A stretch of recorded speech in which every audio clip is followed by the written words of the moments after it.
Let's go, everyone. Today we're unboxing this dry eye therapy. It's ointment, lubricant eye ointment for nighttime. And this one's by Bausch and Lomb. I think that's how you pronounce it. But check it out. This is what the box looks like.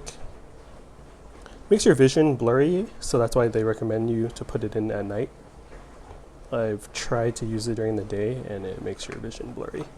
So, drug facts.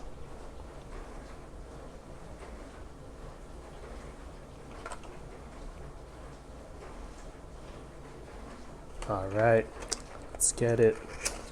Boom. That's it. Just kidding, it's always like that. Why is it always so small? I feel like they should make larger packaging or just put in more, because these eye drop packaging, it's hard to dispense it when you're running out.